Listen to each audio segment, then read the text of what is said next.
Hi, so in this video we're going to look at second order differential equations. So second order straight away suggests that there's going to be a double derivative, and this is a particular form called homogeneous, depending on how you pronounce it. Both are fairly acceptable. And they are of the form a d squared y by dx squared plus b dy by dx plus c equal to 0. So there's no function on the right hand side.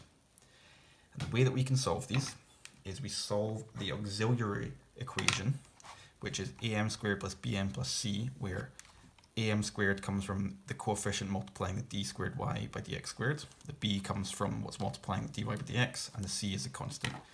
We turn that into a quadratic, and then we can solve it for the roots. From having the roots, we can state the general solution and then find a particular solution if necessary. There are three ways you can have roots. We can have the discriminant being greater than 0, so the roots are distinct, and the general solution will be y equals ae to the m1x, where m1 is the first root, plus be to the m2x, where m2 is the second root. Second option is the roots are equal, or b squared minus 4ac equals 0. So we have y equals ae to the mx plus bxe to the mx. Last option is when the roots are not real, or complex, and that is when b squared minus 4ac is less than 0, and that is when m equals p plus or minus qi, where the standard form is y equals e to the px plus bracket a cos qx plus b sin qx. And I will put a link to a video explaining how to get the complex roots, because that is something that's covered late in the course, but we can do enough of it right now in order to solve for these in this situation. Okay, so hopefully it all makes sense when we start doing it in a couple of examples. So here we go, we've got find the general solution of d squared y minus 6 dy by x plus 5y. So we need to find the auxiliary equation. And that's going to be m squared minus 6m plus 5 equals 0. 1 times d squared by dx squared minus 6 times dy by dx plus 5. Then we can factorize that, leading to m minus 5 m minus 1 equals 0, leading to m equals 5 and m equals 1. Therefore, the solution is y equals a e to the 5x plus b e to the 1x, or just x. And that's a general solution of a second order differential equation. Okay, so that was when the roots were distinct. However, let's see what happens in the next one. Find the general solution of d squared y by dx squared plus 6dy by dx plus 13y. So we've got the aux equation being m squared plus 6m plus 13 equals 0, and you can sit staring at that for days and checking to see whether or not it can factorize, or if you're not sure what to do, just do a quick b squared minus 4ac, so we get 6 squared minus 4 times 1 times 13 equals 36 minus 4 times 10 is 40, so 52. 36 minus 52 is going to be 16, negative 16. Therefore, it's complex roots because b squared minus 4ac is less than 0. So let's fully solve that. So m will equal negative b plus or minus the square root of the discriminant all over 2a. So m equals negative 6 plus or minus the square root of negative 16 over 2 times 1.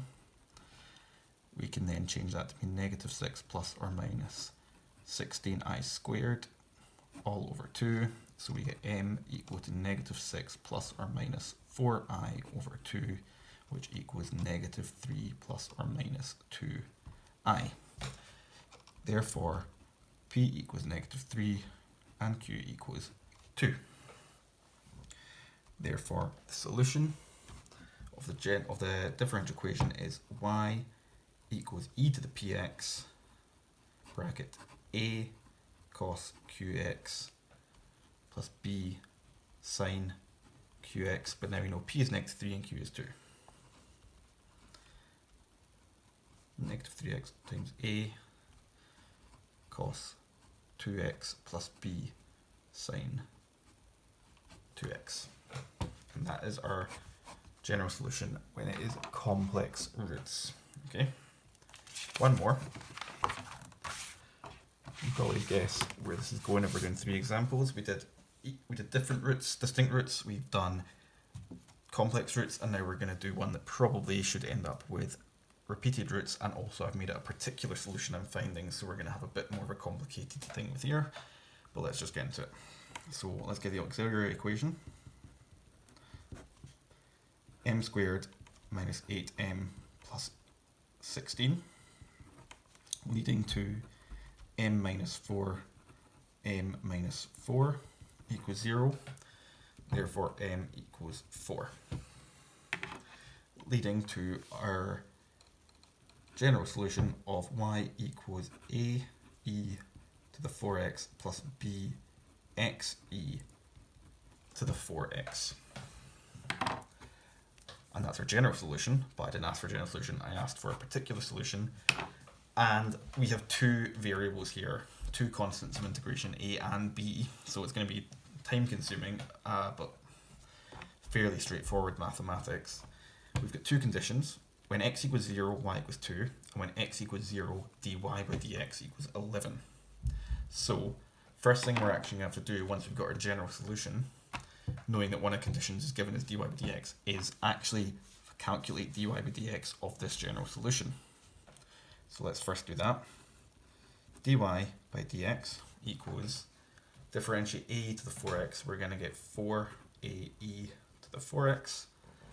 Differentiate bx e to the 4x, so that's product rule. So we're going to get derivative of bx, which is b e to the 4x plus bx dot 4e to the 4x. So dy by dx equals 4ae to the 4x plus b e to the 4x plus 4bx e to the 4x. And now let's use x equals 0 and y equals 2. So we're going to use this equation. 2 will equal a e to the 4 times 0 plus b times 0 e to the 4 times 0, which allows us to get 2 equals a times e to the power 0, which is e to the power, which is 1, plus 0, therefore a equals 2. And now using dy by dx, we've got 11 equals 4 times a, which we now know is 2, times e to the 4x, which is 4 times 0, plus b e to the 4 times 0, plus 4b 0 e to the 4 times 0. So we get 11 equal to 8 e to the 0 plus b e to the 0. That cancels out. So we get 11 equals 8 plus b, so b equals 3.